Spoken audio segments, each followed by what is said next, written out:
Let's get into something that's been popping up a lot on my channel lately. People coming in dropping comments about repenting, proclaiming that Jesus is the Son of God and that salvation is only through him. It's everywhere, but here's the thing. What if we've only scratched the surface of who Jesus really was? What if the story we've been told is only part of a much deeper, more esoteric truth? People are quick to say, Jesus is the Son of God, but I think it's much more complex than that. Don't get me wrong, there's power in the idea of Jesus being a divine figure. But was he really just God in flesh? Or could he have been something else? Think about it. We're talking about a man whose life was filled with miracles, teachings about the kingdom of God, and profound wisdom that shook the foundation of an empire. But was he the literal Son of God? Or wasn't he an ascended master, a reincarnated soul, here to wake humanity up to higher truth? That's where things start to get interesting. Take, for example, one of the most profound things Jesus said in John chapter 14. Truly, truly, I say to you, whoever believes in me will also do the works that I do, and greater works than these will he do, because I am going to the Father. That's right, greater works. He wasn't saying he was the only one with divine power. He was saying we all have the potential to do what he did and more. That's not the message of someone who wants blind followers. That's the message of someone who wants to awaken leaders, people who realize their own divine potential. And here's a question that no one seems to want to ask. Was he even crucified? Yeah, I said it. Was the crucifixion the ultimate sacrifice, or was it symbolic? Esoteric teachings suggest that the crucifixion is more about the death of the ego, the symbolic shedding of the lower self to ascend into a higher state of being. But that's not something you hear preached in churches, of course. Then, of course, we have to consider the missing years of his life. The years that aren't documented in the Bible. What was he doing during this time?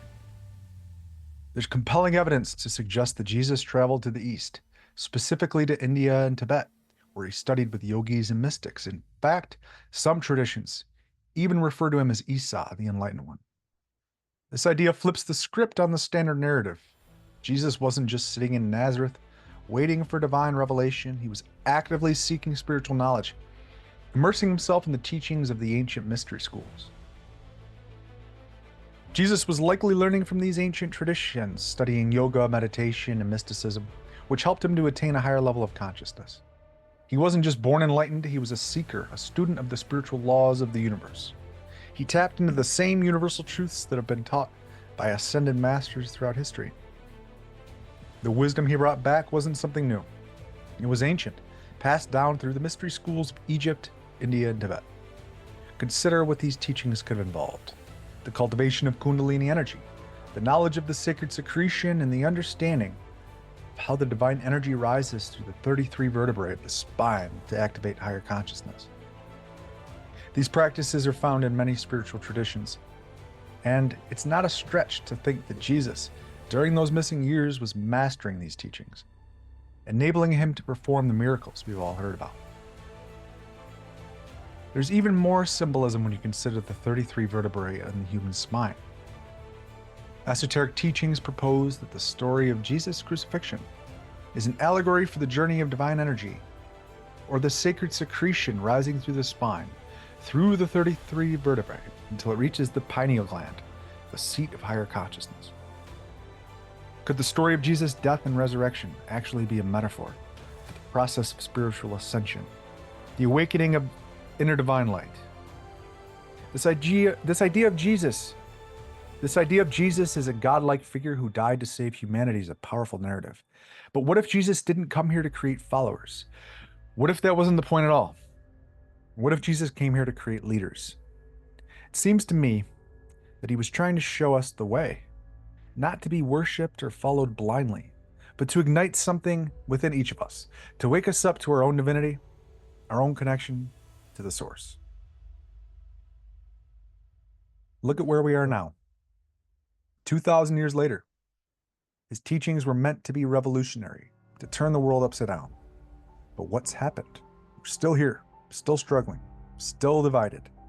Was that what he wanted? I don't think so. He didn't want to be put on a pedestal and worshipped. He wanted to empower humanity. Yet so many have twisted his message into something that serves power structures and institutions rather than freeing people from them. Here's another layer to all this. Is Jesus even the Son of God, or is it an allegory for something much older, something tied to the sun itself? There's a strong argument that Jesus' story follows the cycle of the sun, the 12 disciples, representing the 12 signs of the zodiac, the crucifixion symbolizing the sun's descent in winter, and the resurrection symbolizing its rebirth during the spring equinox. Then we have solar deities, and the Christ figure may be another iteration of this solar archetype, shedding light both literally and metaphorically on the truth that the divine is within us all. And here's another thing that gets glossed over. Christianity existed before Jesus. The concept of the Christ didn't originate with Jesus. Christ consciousness, the awareness of divine love and unity, has been around for millennia, long before he walked the earth. There were mystical traditions and teachings aligned with this higher understanding of divinity. What Jesus did was embody that energy, that divine spark, and bring it into human form to show people the way. He wasn't here to start a religion. He was here to awaken a movement that in many ways has been co-opted and diluted by dogma and institutional control. The problem is, too many people cling to the surface level story of Jesus, the one where you just have to believe in him and be saved. But is that really what he came to teach?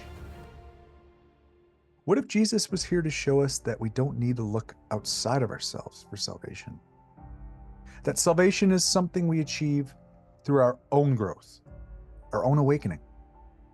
He was pointing the way inward, not telling people to follow him blindly. The kingdom of God is within you. That's not a message about some far-off place in the afterlife. It's about your own divinity, to awaken to the truth that the divine resides in each of us.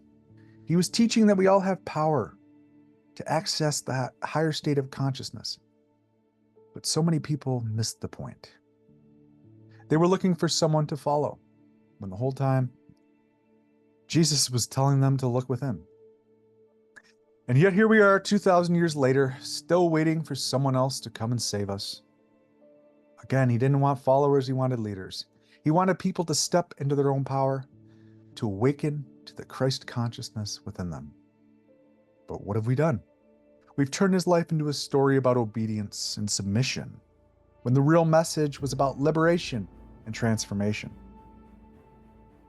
The more you dive into the esoteric teachings surrounding Jesus, the more you realize that he was pointing towards something much bigger than what's traditionally taught in church.